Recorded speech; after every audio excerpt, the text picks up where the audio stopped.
Hello बच्चों, कैसे हो? बढ़िया हो? तो चलो learn Hindi and Gujarati channel में आपका स्वागत है। अव्यय के पार्ट 1 में आपने देखा था कि अव्यय कहते किसको है। हमने देखा था कि कुछ शब्द ऐसे होते हैं, चाहे वो पुल्लिंग में हो, स्त्रीलिंग में हो, वचन एक वचन या बहुवचन हो, पुरुष कोई भी हो, काल कोई भी हो, कारक कोई भी हो, लेकिन इन सभी के साथ प्रयोग होने के बावजूद वो हमेशा एक जैसे ही रहते हैं। उनको हम अव्यय या अविकारी शब्द कहते हैं। तो चलो हम उसके भेद भी देखते हैं। ठीक है, उसका भेद देखते हैं कि पहला भेद था क्रिया विशेषण। वो तो हमने कल देख लिया था। क्रिया विशेषण का पहला भेद था रीतिवाचक, दूसरा था स्थानवाचक, तीसरा कालवाचक और चौथा परिमाणवाचक। ये हमने कल देख लिए थे। ठीक है, तो अब देखते हैं विस्मयादि बोधक। ठीक है, विस्मयादि बोधक में कुछ शब्द ऐसे होते हैं जैसे उनको पढ़ने से, लिखने से हमें ये पता चलता है कि हाँ, कुछ मन के भाव यहाँ पर प्रस्तुत हुए हैं। ठीक है, तो उसके बारे में थोड़ा हम जान लेते हैं।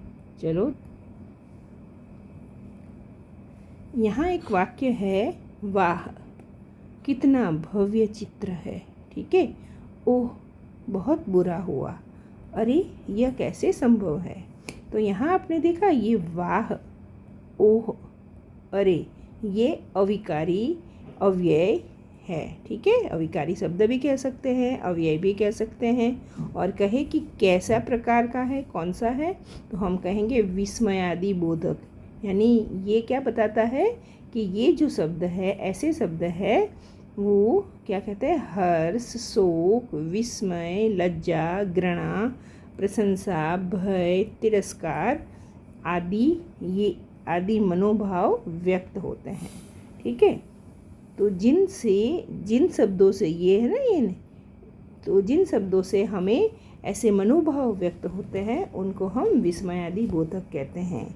तो और क्या देखते हैं, देखो, वाह, अरे, ओ, शाबाश, क्या, हाय, उफ, छी, अबे, ये सारे ही क्या है, विस्मयादि बोधक अव्यय है जो विभिन्न भावों को व्यक्त करते हैं। ठीक है, आगे का तीसरा अव्यय यानी कि अविकारी शब्द कौन सा है, चलो देखते हैं। देखो, यहाँ वाक्य देखते हैं, राजेश ने केले और संतरे खाए। ये देखो, और है ना। अब आप देखो, और का प्रयोग अगर हम स्त्रीलिंग में, पुल्लिंग में करेंगे तो क्या बदलेगा? नहीं बदलेगा, है ना। एक वचन बहुवचन में नहीं बदलेगा, इसलिए ये क्या है, अविकारी शब्द, अव्यय है। ठीक है, दूसरा है, जैसे ये वाक्य क्या था हमारा, राजेश ने केले और संतरे खाए। तो यहाँ और है, ये शब्द का योजक है, यानी कि संतरे और केले, इन दोनों को जोड़ने वाला कौन है, और। तो इसको हम कहेंगे समुच्चय बोधक। ठीक है, दूसरा वाक्य है, मोनिका ने मेहनत तो की। ठीक है, एक वाक्य हो गया। सफलता प्राप्त नहीं हुई, ये दूसरा वाक्य हो गया। इन दोनों को कैसे जोड़ा गया है, परंतु के द्वारा। ठीक है, तो इसको हम क्या कहेंगे, वाक्यांशों का योजक। योजक मतलब जोड़ने वाला।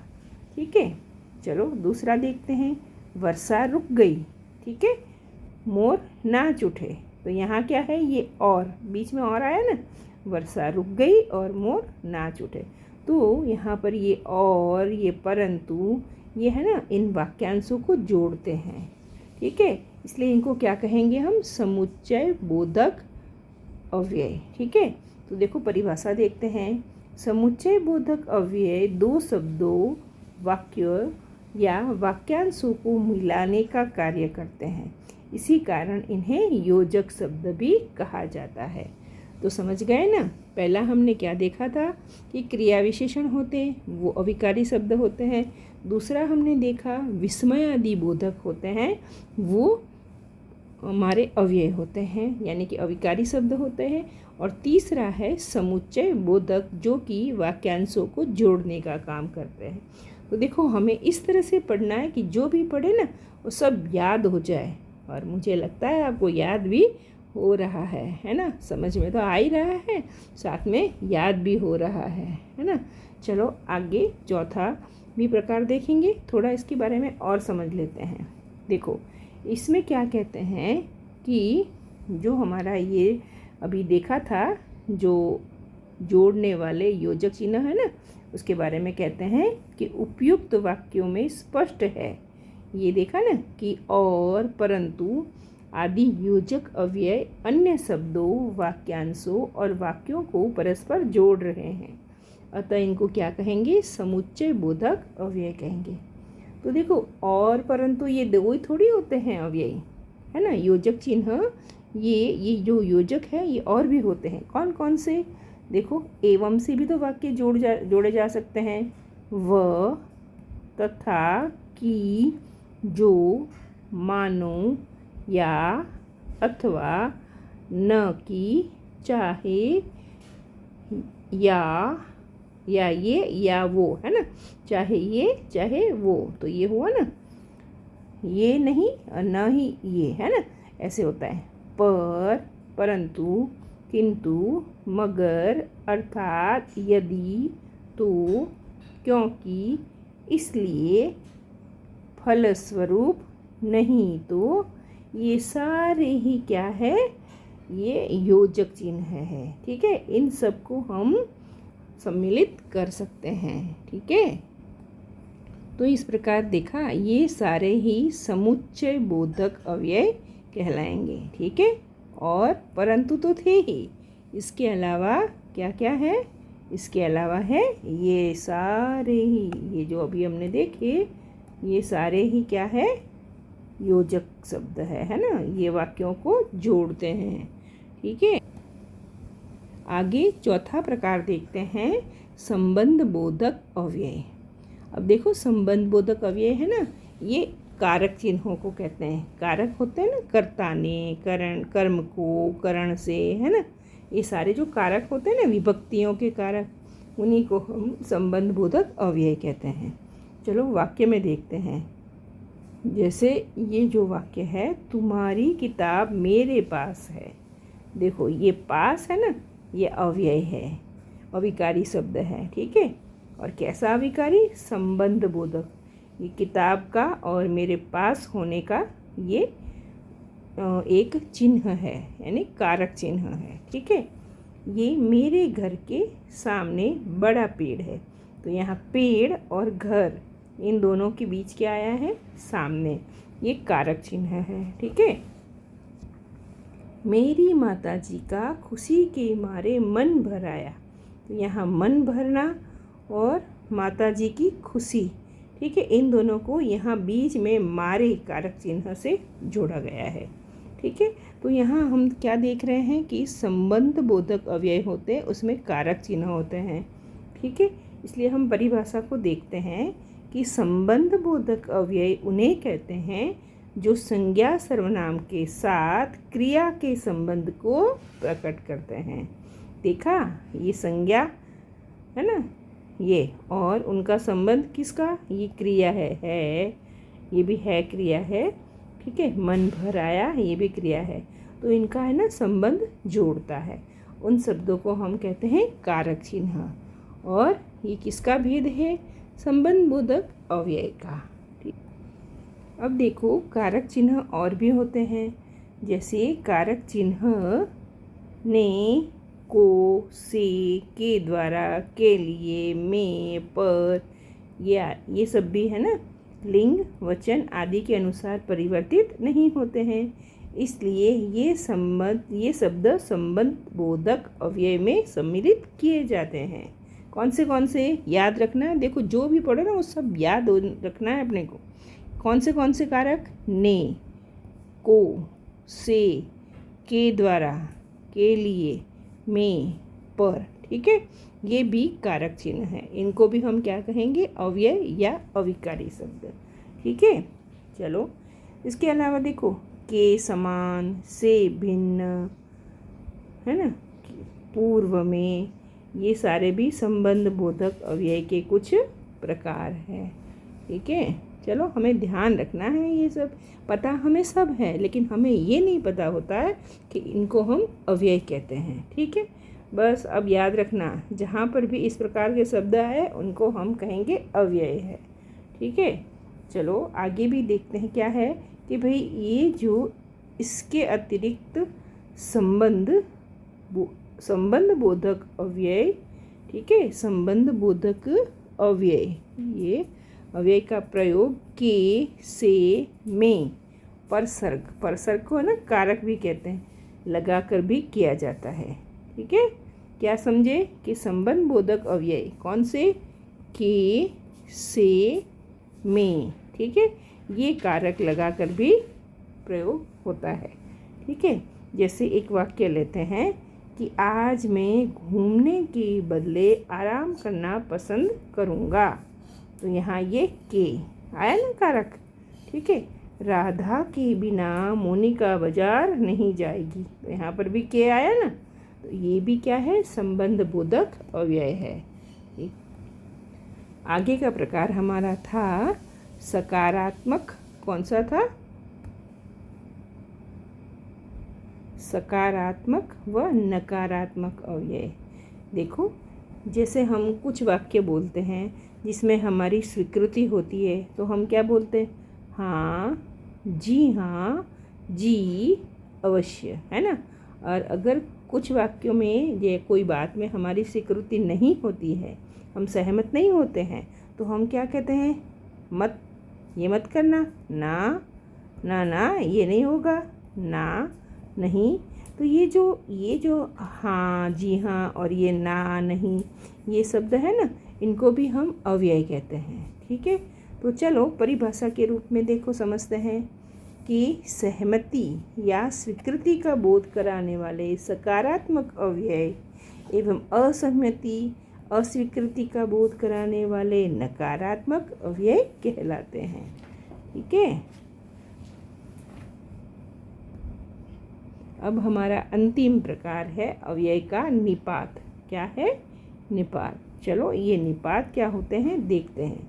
देखो, हम कभी कभी कुछ वाक्य बोलते हैं ना, तो हम कहते हैं ऐसा मत करना, ठीक है, काश ऐसा होता, आपने तो सुना तक नहीं, हाँ यही बात थी, मैं भी चलूँगा, केवल आप ही तो ऐसे हो, मैं तो बस थोड़ा सा, बस 2 किलो मात्र अनाज चाहता हूँ, है ना, मैं तो जीवन भर आपका साथ दूंगा, मैं तो बिल्कुल ऐसा नहीं करूँगा। तो ये जो शब्द है ना, न, नहीं, मत, काश, तक, हाँ, ये, भी, केवल, मात्र, भर, बिल्कुल, ये जो शब्द है ना, ये क्या करते हैं, हमारी बात में थोड़ा सा एक वजन पैदा करते हैं, यानी बात को ज़्यादा अच्छे ढंग से कहने की, बात में एक अजीब तरह का थोड़ा सा, जैसे ऐसा लगता है कि बात को ज़्यादा प्रभावी बना रहे हैं, है ना। तो देखो, ये हम परिभाषा समझते हैं कि जो अव्यय संज्ञा, सर्वनाम, विशेषण व क्रिया विशेषण के साथ लगकर, देखा ये है ना, किसी के भी साथ लग सकते हैं, संज्ञा, सर्वनाम, विशेषण और क्रिया विशेषण के साथ लगकर उसके अर्थ में विशेष प्रकार का बल भर दे देता है। क्या भर देता है, बल भर देता है, वे निपात। ठीक है, अब निपात का अर्थ क्या होता है, अर्थ का प्रभाव पैदा करने के लिए विशेष रूप से नी, किसी शब्द पर गिरना, पात, ठीक है ना, अव्यय कहलाते हैं। ठीक है, हमने ये उदाहरण तो देख ही लिए। ठीक है, अब उदाहरण के तौर पर कुछ वाक्य भी हम देख लेते हैं। देखो, ये वाक्य है, मोहन बनारस ही जा रहा है। देखा, अब हम कहते हैं कि मोहन बनारस जा रहा है, तो वो सीधी बात आई, है ना, लेकिन उसको उस बनारस बात पर ज़्यादा महत्व देना है कि भाई मोहन बनारस ही जा रहा है, अन्य कहीं नहीं। ठीक है, तो बात को ज़्यादा स्पष्ट रूप से कहने के लिए ही का प्रयोग करते थे। ही को हम क्या कहेंगे, निपात। क्या कहेंगे, निपात। ठीक है, विदु फुटबॉल ही खेलता है, तो यहाँ पर भी ही आया ना, तो कहते हैं सिर्फ फुटबॉल खेलता है, अन्य खेल नहीं। तो यहाँ बात को ज़्यादा स्पष्ट किया है। ठीक है, चलो, शेखर ही जाएगा, तो ये ही है ना, ये देखो, ये भी क्या है, निपात है, और कोई नहीं जाएगा, शेखर ही जाएगा। और निपात है बी। ठीक है, ये क्या है, बी। जैसे इसमें लिखा है महिमा भी जाएगी, देखा, औरों के साथ कौन जाएगी, महिमा भी जाएगी। तो यहाँ बात पर बल दिया गया है ना। ठीक है, अल्पना कोलकाता भी जाएगी। ठीक है, कोमल टेनिस भी खेलती है। तो यहाँ पर निपात का प्रयोग हम क्यों करते हैं, बात पर ज़्यादा बल देने के लिए। आगे निपात देखते हैं तक। ठीक है, क्या देखते हैं, तक। देखो, तुमने फ़ोन तक नहीं किया, ये देखो तक आया। अखिलेश ने मुझे पानी तक के लिए नहीं पूछा, तुम आए तक नहीं, है ना। तो ये तक आया है ना, ये भी क्या है, निपात है। ये भी हमारी बात को ज़्यादा बल दे के बता रहा। आगे देखते हैं ये तो निपात। ठीक है, ये तो, ठीक है, कविता तो घर में रहेगी। ठीक है, अरे मुझे तो जाने दो, है ना, ये तो आ गया। सोनल बोलती तो अच्छा है, ये फिर तो आ गया, परंतु क्रम नहीं रहता। ठीक है, तो यहाँ पर हमने क्या देखा कि निपात के प्रयोग से बात पर ज़्यादा बल दिया जा सकता है। तो समझ गए ना, सारे ही प्रकार समझ गए। चलो एक बार रिवाइज करते हैं कि हमने क्या देखा। अव्यय किसको कहते हैं, अव्यय या अविकारी शब्द वो कहते हैं जो किसी लिंग, वचन, कारक, काल, पुरुष के कारण बदलते नहीं हैं, हमेशा एक जैसे रहते हैं। क्रिया की विशेषता बताने वाले शब्द होते हैं क्रिया विशेषता, है ना। मन के भावों को शब्द बताते हैं उनको विस्मयादि बोधक कहते हैं। ठीक है, समुच्चय बोधक वाक्यों को जोड़ते हैं। संबंध बोधक होते हैं तो संबंध बोधक कारक बताते हैं। ठीक है, कारकों के द्वारा जो वाक्य जोड़े जाते हैं ना, शब्द जोड़े जाते हैं, वो संबंध बोधक होते हैं। और कुछ जहाँ स्वीकृति होती है वो सकारात्मक होते हैं, जहाँ स्वीकृति नहीं होती वो नकारात्मक होते हैं। बात पर बल देने के लिए निपात का प्रयोग होता है। ठीक है, समझ गए ना। और जो हमने पहले देखा था क्रिया विशेषण, उसमें किसी काम का तरीका बताते हैं उसको रीति कहते हैं, स्थान बताते हैं उसको स्थानवाचक, समय बताते हैं उसको कालवाचक, और मात्रा बताते हैं उसे परिमाणवाचक कहते हैं। तो हो गया ना आपको अच्छे से याद। हाँ, तो आप इसी तरह इन्हीं चीज़ों को बार बार देखोगे ना तो आप बिल्कुल समझ जाओगे, और आप वाक्यों को देखते ही समझ जाओगे कि हाँ ये अव्यय है, ये कौन सा अव्यय है। ठीक है ना, तो वाक्य आप बार बार देखना और उनको समझने की कोशिश करना, उससे क्या होगा, आपको याद हो जाएगा। ठीक है, तो थैंक यू।